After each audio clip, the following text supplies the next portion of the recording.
All right, I will call the Monday, August 9th, 2021 meeting of the Monona Park and Rec Board to order.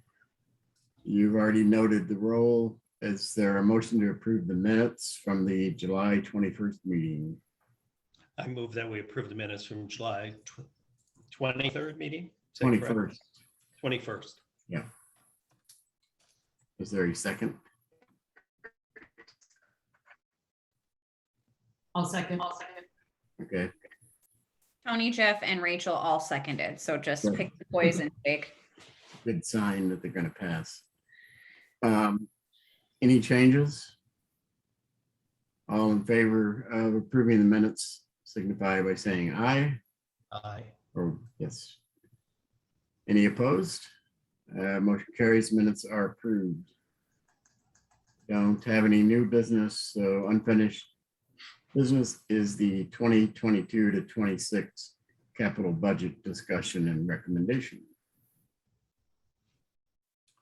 All right, so this is the second read, and we need to make a recommendation tonight for the mayor to start her process of identifying those projects she wants to include in her capital budget. So pretty much the same from last meeting, did shift a couple of projects around and then put priority rankings on them. So we can start with the parks packet. And I guess I would just entertain any questions as we kind of go through. Basically, this is kind of an equipment replacement year and the opportunity for some grant applications for the ability to reuse our urban wood. One of the highlights on this is identifying an ADA transition plan, which is a consulting planning document, and I included a link to the city of Stoughton. You got a chance to look at that. It's quite a robust accessibility document to help with kind of our facilities. So I think that's a pretty big priority, especially for the projects that we have done, just to ensure that they were done correctly and to meet the ADA code, and then to help identify those deficiencies in our other facilities and an opportunity to get them corrected within a reasonable amount of time. Okay.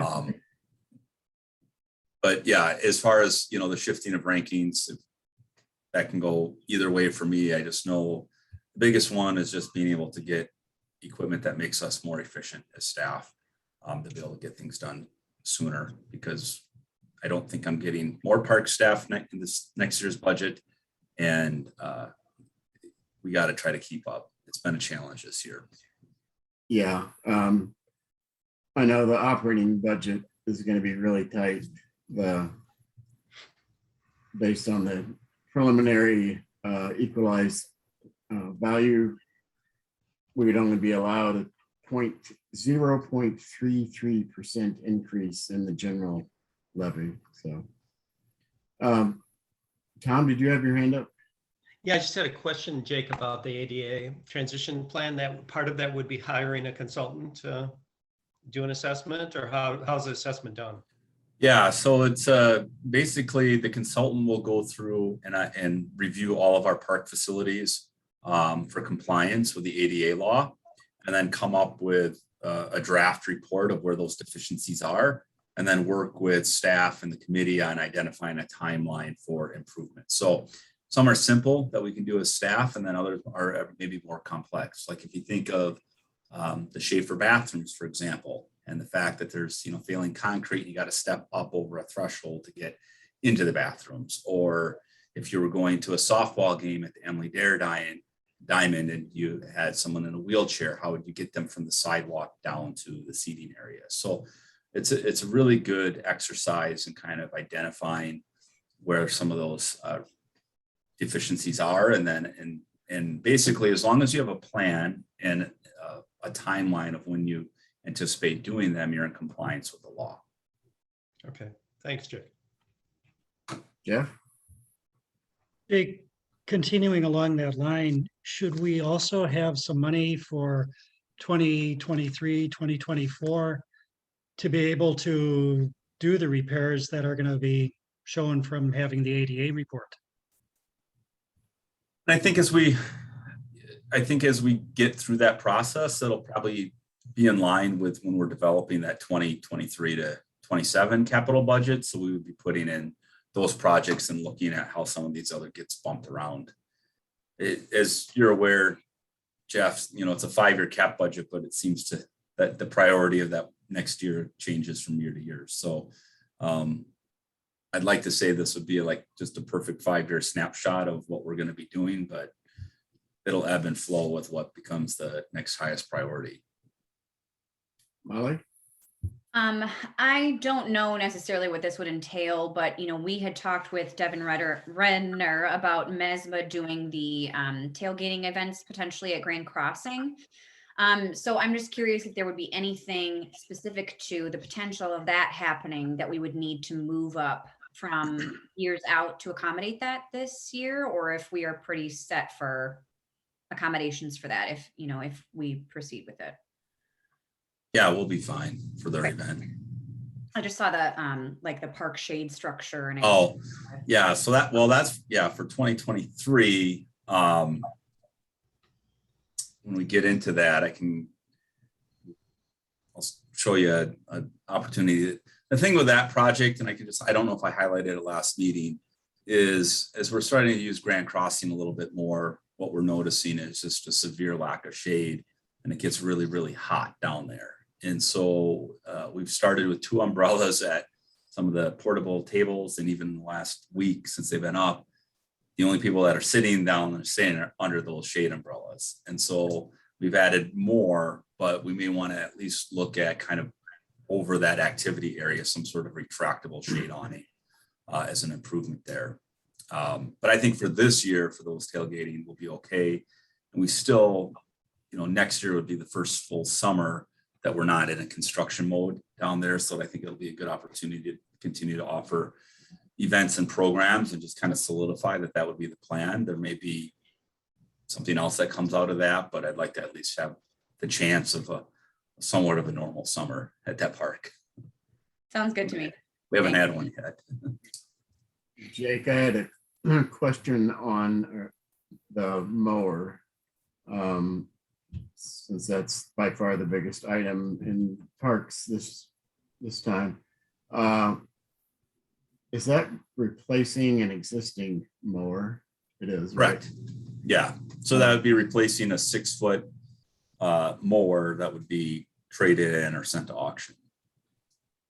And you didn't include the mechanics report, but you know what the score was, or sort of idea of yeah, this is one that's been on for replacement for several years.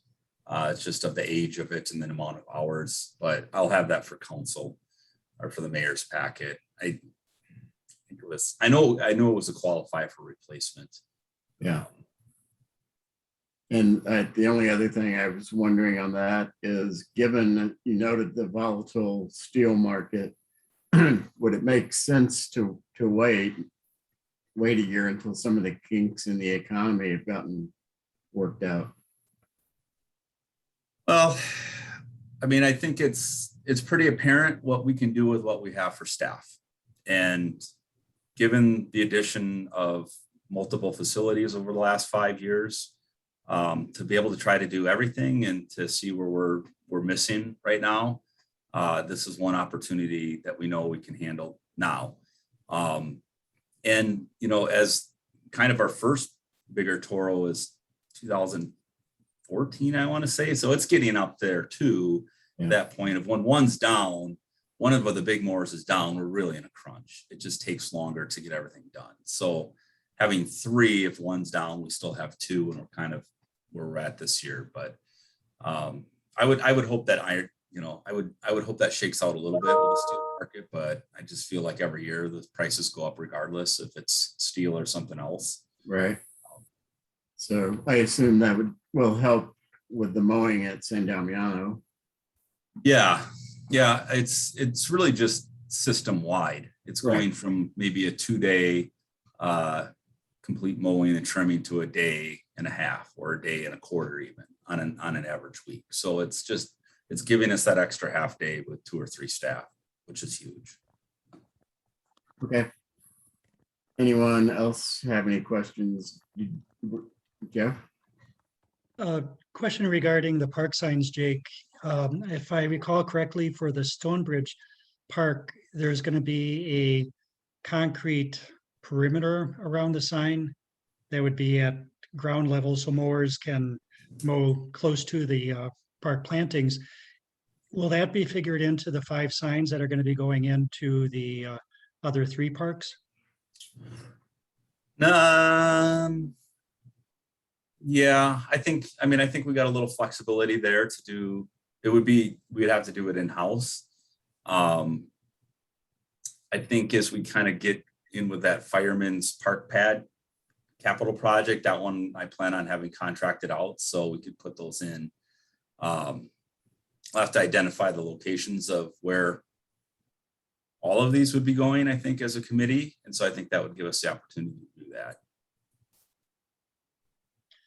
And then regarding Fireman's Park, with the bike rack, you were talking about having a 20-plus bike rack put in.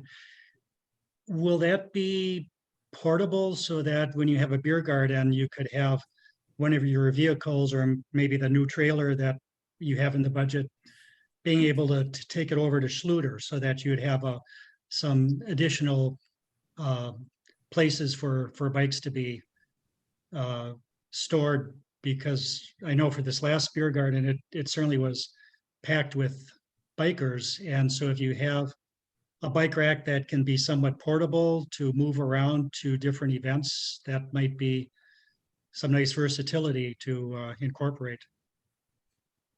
Yeah, the plan with this one would be surface mount, but we did get 2 of those portable ones this year that we had at the last beer garden. And so those are relatively inexpensive that we could add more. So we had at least 35 bikes, I think, parked in the grass at the last beer garden on those 2. And yeah, we probably could have used another 2 with the amount of traffic. So having more portable bike racks, absolutely. We can include that in there. And my last question, as we all know, the lakes are terrible this year. They've been terrible past years with all of the weeds. We currently, the weed guard that we have at Schluter, that is Dane County that installs it. And then is it $3,000 that we pay? I think it was roughly about 3,000. Yeah. I'm wondering if that's something, and your budget is tight already, but that may be something that 2023 we want to also have that as a placeholder so that we could be looking at one for Frostwoods, for Wild Haven. It seems to work quite well at Schluter. Yeah, matter of fact, Frostwoods Beach has been closed significantly more this year than Schluter. Blue-green algae at Frostwoods has been terrible. I think it's been over a week now that it's been closed. But so, Jeff, are you making a motion / recommendation to include beach curtains in the 2023 part of this? Yes. Okay. Do you have an amount? I'll put $6,000 in. That would be probably sufficient for at least 1, potentially 2, if we can do both Frostwoods and Schluter. Okay, is there a second? I'll second. Okay. There's no swimming at Stonebridge, correct? That's mostly just for craft launching and Yeah. need any sort of special accommodation there? No, I mean, I think in the operating budget, I'm going to provide a proposal for increased testing to include Wild Haven and San Damiano for next year. Currently, we get both Frostwoods and Schluter tested weekly and more if needed from public health. But this year, I don't think there's been a lot of people swimming at Wild Haven just because of the water quality, but I would anticipate there would still be people wanting to swim there, and maybe it would be a good idea to be testing both those areas. Jake, on these things that Jeff was talking about adding, are we currently paying Dane County out of the operating budget to do that, or how? No, they, we bought the curtains at cost, and then they, will install and take out, Oh, okay, no charge. okay. Anything else on the parks, Molly? Oh, we need to vote on that, don't we? Tom has a question, but I just want to say, are the curtains or the barriers reusable from year to year? Great. Okay, that's all. Yes. Tom? My question is somewhat related, and it might sound provocative, but it's not intended to be. How do we know they work well? Is somebody testing that water on a regular basis? Yeah, public health comes out In the curtain? weekly to do a coliform test and then test for clarity. And so, and blue-green, and the presence of blue-green algae. So really it keeps out the algae, especially the blue-green. It kind of floats over to the side of it. But even, So even there's what a would, process set up, Jake, where somebody comes on a regular basis and checks the Right. quality. Because boy, I agree with you. The exterior of it is clearly has blue-green algae all around it. right. So boy, it must be pretty effective then. Okay, any further discussion on the amendment? Seeing none, then all in favor say aye. Aye. Any opposed? All right, the amendment passes. Anything else on the parks capital? No, I guess I had one question in 2025. You have 600,000 for Maywood Park construction related to the stormwater project. Are you, I mean, the stormwater utility will pay for all the work through, if we put a vault underground or whatever we do, right? well, for the stormwater portion, yes, but then park improvement, paths, etc., would be out of the parks budget. I see. So Kind of similar to what we did for Stonebridge. So just a placeholder. I believe Public Works Director Stefani had indicated he'd be requesting engineering in 2024 and construction in 2025 for Maywood. So be a placeholder for any park improvements we want to do as part of that project. okay. Then we're ready to move on to the next budget. Is it the pool or community center?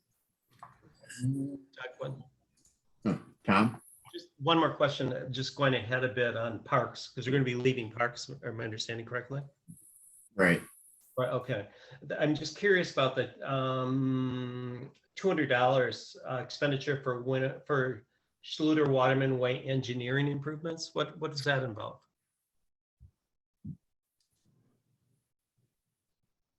Which year are you looking at there, Tom? It looks like it's a continuation on my computer of 2026 projects.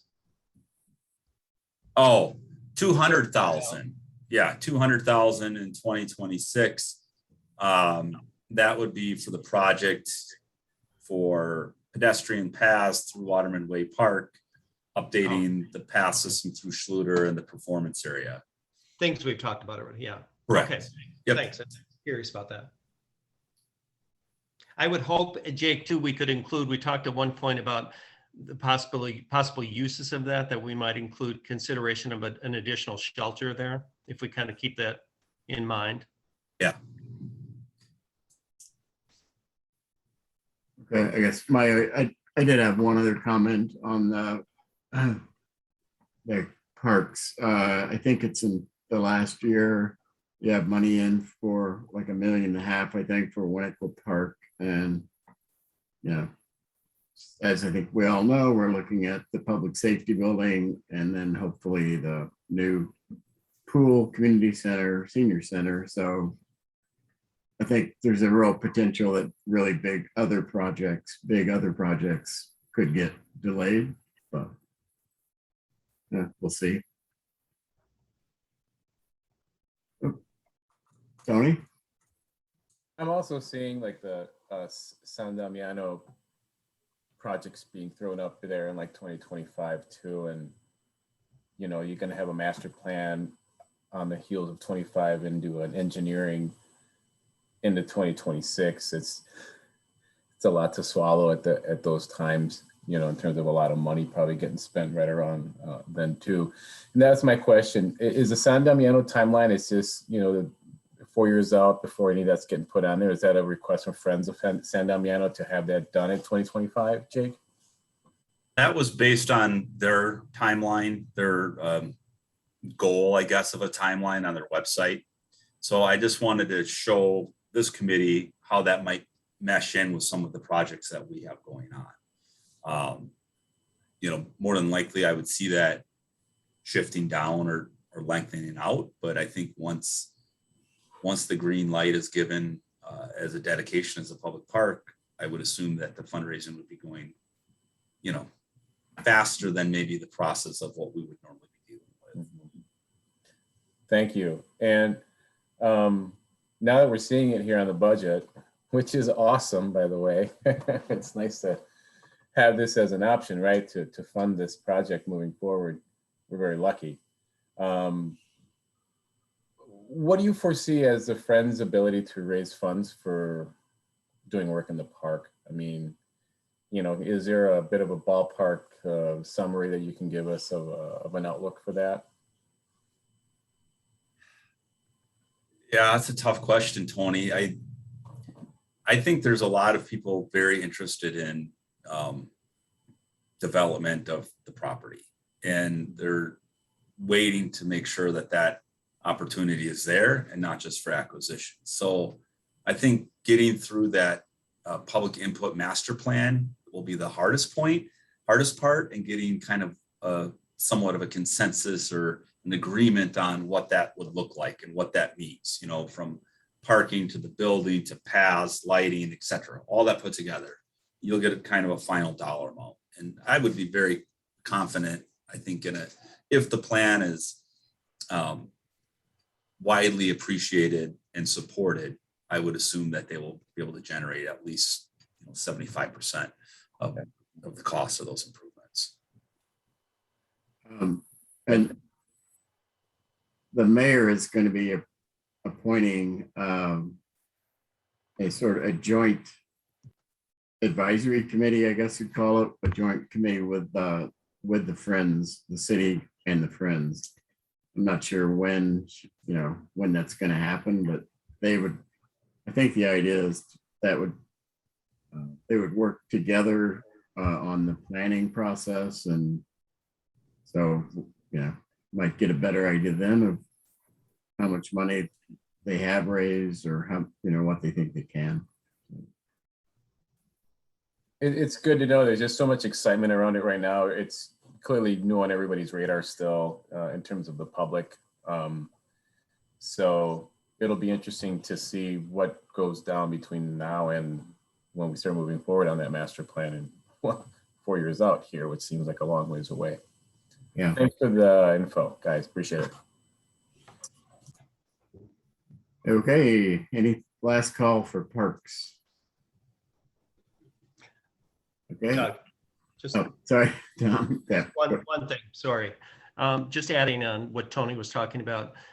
Is there kind of an assumption that if when you were talking about, Tony was raising the issue of Friends raising an adequate amount of money to do these things, which also includes, we haven't spoken yet about looking at archaeological study, Native American passable burial grounds or effigy mounds.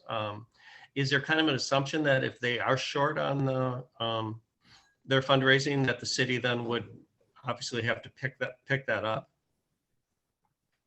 And I think the mayor's direction has been that, she's not interested in spending city money on improvements at this time. So I think that's down the road, and, that'll be a recommendation probably from this committee, depending on what those costs are and what we would be short. But I think the bigger challenge for the Friends of Group is going to be, and the various committees, is going to be getting through a master planning process where you can have an approved plan. Once the approved plan is done, which may take 4 years, then I think generating the funding for it, once people can see what this potentially could look like or not look like, maybe it stays exactly the same as it is now.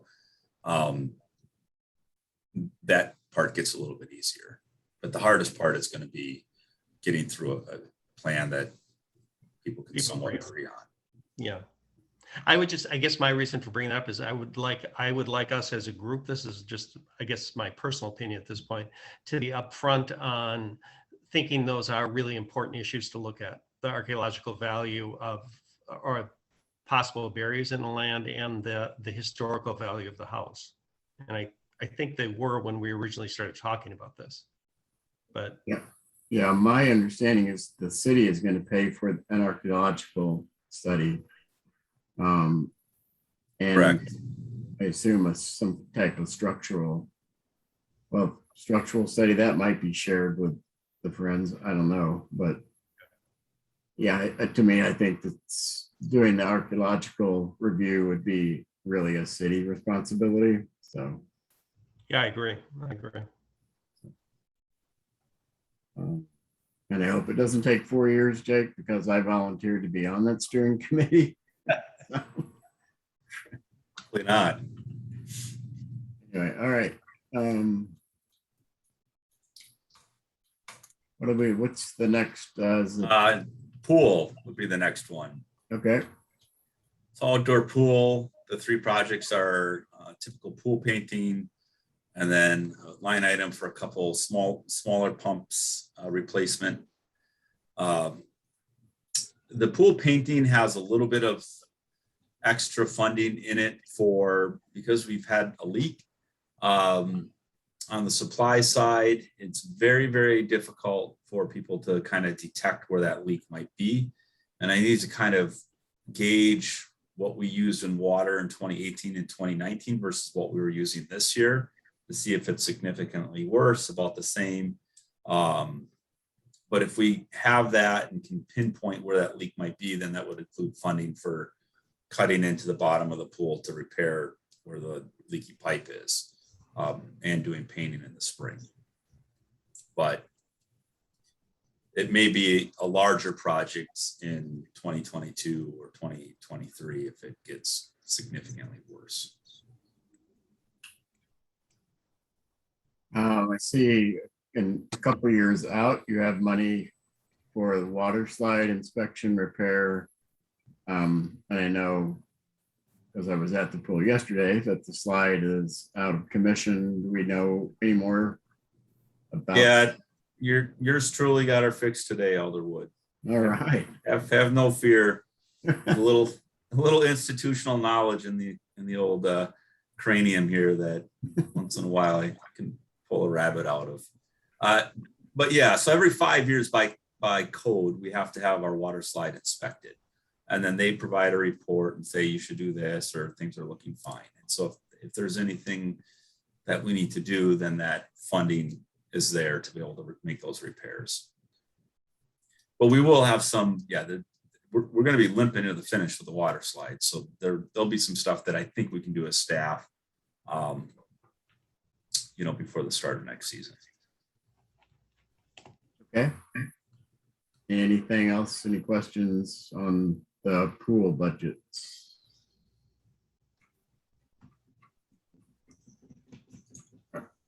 So this is not in the budget, but Jake, what is a ballpark number for what a new pool would cost? 6 to 8 million is kind of the going rate around the state, which means for here it'll be 8 to 10 because of the site conditions that we're dealing with, being on the old landfill, and there'll be a lot of permitting challenges, I have a feeling, with keeping the pool on site. But yeah, a lot of new pools built over the last 3 years in Wisconsin. So pretty good detail on if you want slides, competitive swim, 8 lanes for swim team, dive well, 0 depth entry. It's going to be close to 8 million. Okay. All right. Anything else on the pool, or we're ready to move? Or Jeff?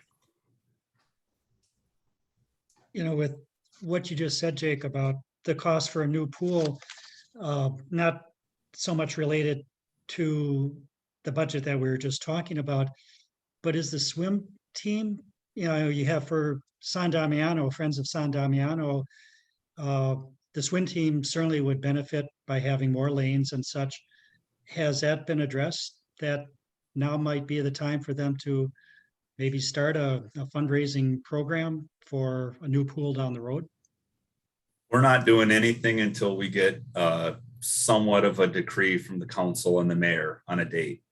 I've been asking for 5 years to give us a timeline to say, give us the year that, I've been championing and recommending we need to just put it out there to say 2035 or whatever year we are replacing the pool, and once we start that, then yes. But just like the Friends of San Damiano, if you don't have a target date, or no one's going to want to, fundraise for that. So we need to kind of push that message of, I believe I can get 10 more years out of the pool without, catastrophe. That doesn't mean something catastrophic and very expensive can happen over the winter, and we're looking at $100,000 or more to repair. But given the investment that we've made over the last 20 years in the filtration system, the pump system, the locker rooms, I think I can get another 10 years. That buys us 2032,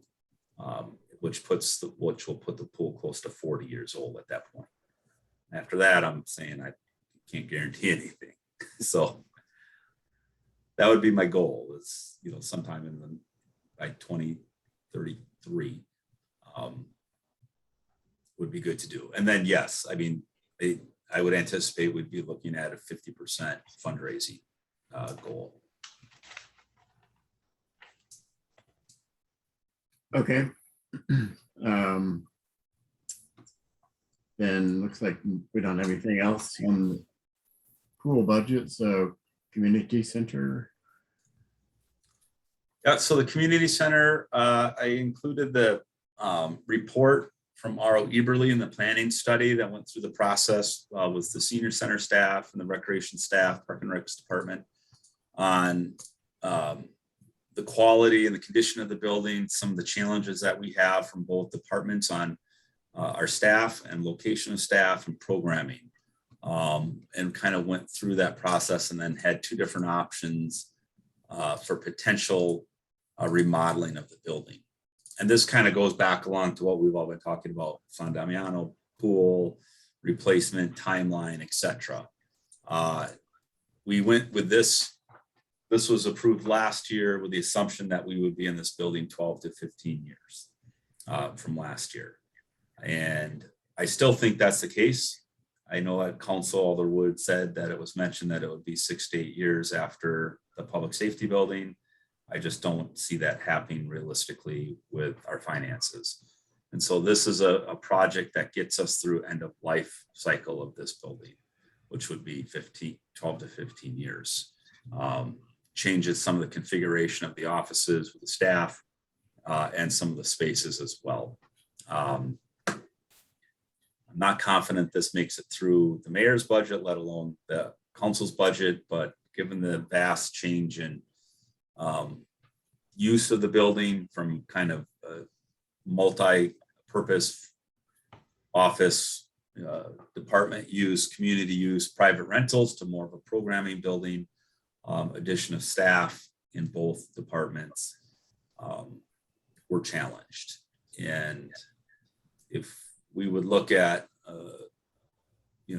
talking about a replacement building in 6 to 8 years from now, I think this changes the dynamics. But if we're really looking at a 12 to 15 year period time frame, these are some changes that I think would be worthwhile. Have the ability to do more programs and house our staff efficiently. So that report, if you have any questions on it or want me to walk you through it, I can certainly do that. I just have two quick, oh, go ahead, Doug. Well, I was just going to ask what the cost would be. So The cost estimates I had in the capital budget, 500,000, and I actually just got an email. I didn't put it in the packet. We didn't get, the consultants did not get a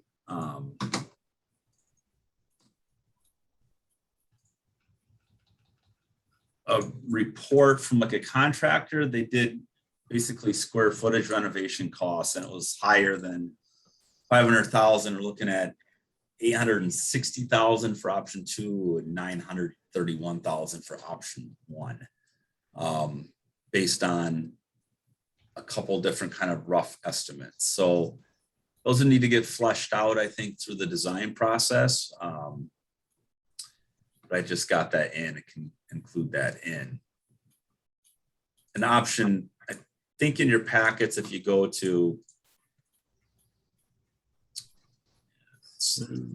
30 or 40, has the 2 different options. So you kind of have to zoom in. There's lower level option 1 and option 2, and then upper level option 1 and option 2. So this isn't adding on to the square footage of the building at all. It's just reconfiguring the way the floor plans are laid out on both levels. Now, if we're really looking at close to $1 million to renovate this building, I would probably change my recommendation to say I recommend that we move sooner and replace the entire building.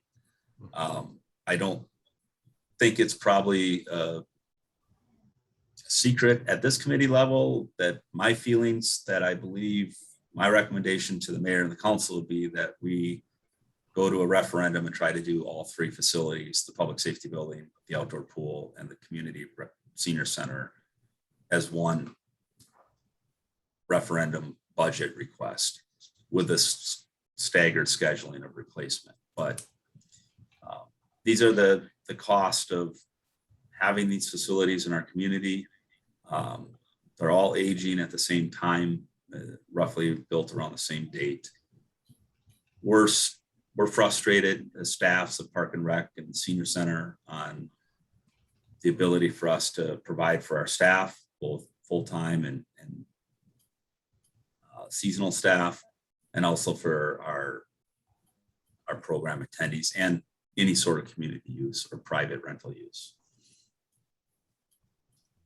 So that's where we're at with this project, or these options. I think, you know, the project for next year is to go through the design project, or the design phase, so to speak.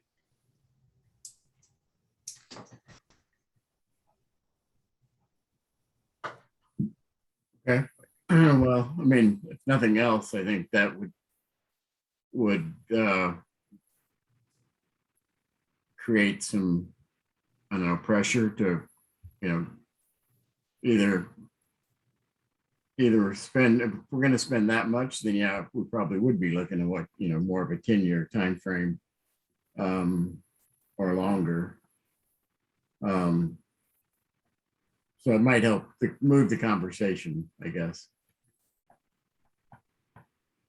Yeah, I would agree. It'd be good to move that conversation along one way or the other. I just had a more specific question. The report talks about how large main halls are inefficient and it's better to divide that space, and based on the assumption that large private events are no longer being hosted. So that's, I mean, that's really a decision we made for, you know, into perpetuity. I mean, we would never want to really use that again in the next 10 or so years for event space. No, Okay. I mean, that will be my recommendation in operating budgets moving forward, is that we host Monona-based nonprofit groups, you know, small scale city functions as we can, but private rentals and that for 200 plus people, no. Not have, okay.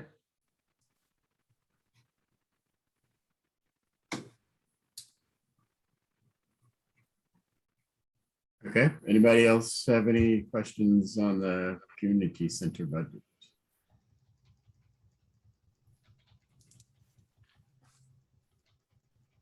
Okay, guess not. Then, Sorry, I do have a small comment. Sure. So I know one of the concerns about the current facilities is just like the energy and efficiency of it, you know, just being an older structure. And I'm wondering, you know, in anticipation of, you know, the eventual demolition or remodel or whatever, if there are things that we could do for capital improvements looking forward that would just be sort of smaller scale energy saving, you know, improvements like, you know, window, you know, bolstering the window cover with some sort of plastic sheeting or something in the winter. Or, you know, one of the things that we've discussed for the senior center entrance downstairs is a little vestibule that would prevent, you know, cold and hot air from escaping the building depending on the season. Or escaping from the building or into the building depending on the season. So that just may be something that we want to think about, you know, with small measures, or, you know, dividing up the space with, you know, retractable walls or, you know, modular or something, so that we are only heating or cooling a specific area if we can. I don't know, just trying to, you know, spitball some ideas about small steps we could take, inexpensive steps we could take before we get to the, you know, the big remodel that would just help improve all of the energy that we're losing just on the basis of it being an old and creaky and, you know, leaky facility.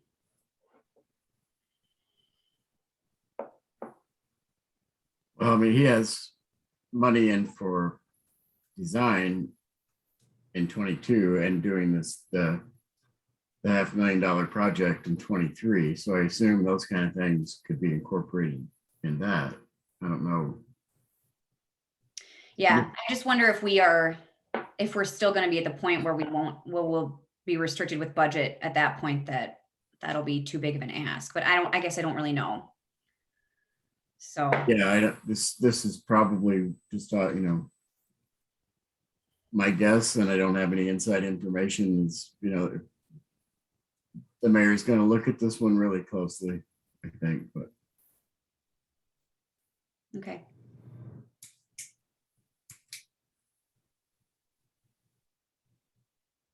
okay.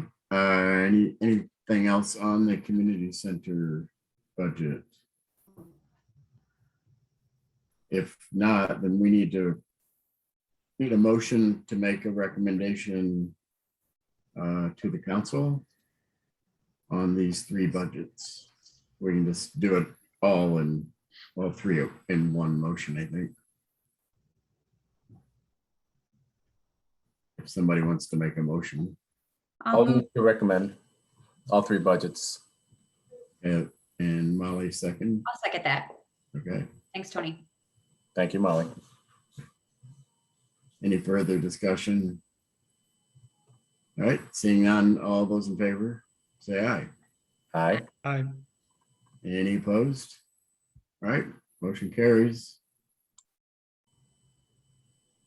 Thank you. Yeah, it's one leg of the budget marathon down, so. There you go. Director's report? I'll go quick. Supposed to be 30-minute meeting tonight. Month of July.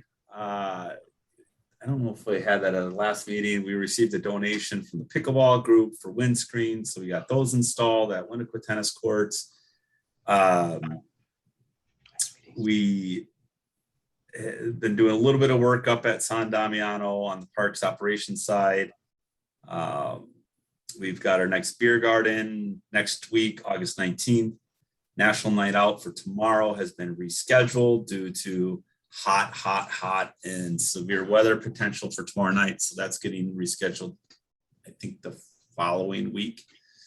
3 weeks left of the outdoor pool season. It's been an incredibly busy summer, and kudos to all of our lifeguards and staff that have put in a lot of hours to keep our facility open. So we probably are open some of the most open swim hours of any outdoor pool in the county.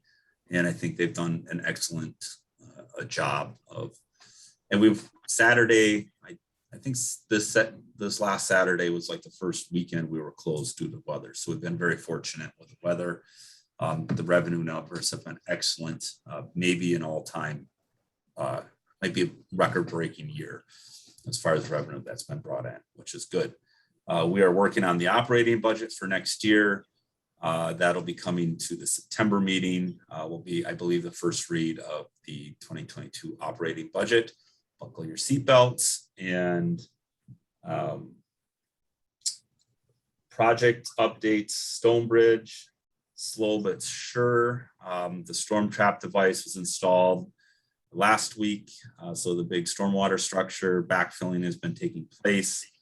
If you haven't been trespassing on the construction site, then you don't know that there's been work being done down the shoreline around the pagoda as well. The stonework is being done around the pagoda and the shoreline. So I would assume by the middle of next week, as they get all that big mountain of dirt covered over the storm trap, you'll start seeing some progress. They got to connect into the high capacity inlet and the road and the street, and then the park rating. So late September, project extension has been granted. Community center, part of that project is substantially complete. Just missing the fence going around the dumpster enclosure. Woodland Park is 100% complete, which has been good. And I think that's it. Jake, did you send the pink pumpkin cancellation to the entire board, or I just? did not, no, just, yep. So Pink Pumpkin event canceled. They were concerned about the registration on existing and new events kind of around the area. A lot of peaks and valleys kind of combining with this uptick in COVID cases. So they want to be back in 2022. So, we'll hold them that spot in October, but they are canceling this year. So we do have the Rock and Brews Marathon will be the first Saturday in September, which I believe is the 4th on Labor Day weekend. Used to be the Rock and Chocolate Marathon, so that'll be a half and a full marathon. And then Czar's Promise Dog Walk is on the 25th. Fall Festival is on Saturday, October 16th. As of now. Jake, I got something from the community police officer, I'm not sure what his actual title was, about volunteering or participating in a run that sponsoring diversity-based scholarships. Is that correct? Yeah, and here, yep. Go ahead, Molly. I'm just going to drop the link to the registration in the chat so that people can see what we're talking about. That's on the 18th of September. Correct. Good, yeah. It looks like one of the things of interest is it'll be the traditional 5K run out of Winnequa Park, and I think they're also looking for people to man corners and things like that. So if anybody's interested, yep. Sounds like a good thing. Yeah, definitely a good cause. Okay, any other questions or comments, or otherwise a motion to adjourn is in order. One other comment I guess the reason I wanted to keep the additional shelter on the table in terms of Waterman Park is, I think, in an odd sort of way, we don't get to look at things as really anything as much in terms of revenue producing, more of service. I think that might be revenue producing for the Parks Department. I think we don't have, if we looked at a fireman's park sort of shelter that they have down there that has, kind of a partial facility attached to it, pretty good size. I think that would be used heavily in that location. I just wanted to explain a little more of my thinking on that. And the other thing, Jake, I've had family members here several times this summer, and I've actually been to all the parks in a different way than I've ever had before in terms of taking the little kids. And boy, all I hear is positive stuff from people. And the one on Bridge Road, for example, is packed all the time. people love that. Probably half the people that were from Madison. Yeah, Great. Keep them coming. okay. Now it's a motion to adjourn is in order. I'll move to adjourn. Is there a second? I'll second that. All those in favor say aye. Aye. Any opposed? Motion carries. All right, thanks, everybody. Appreciate it. Thank you. Bye. Guys. Buddy.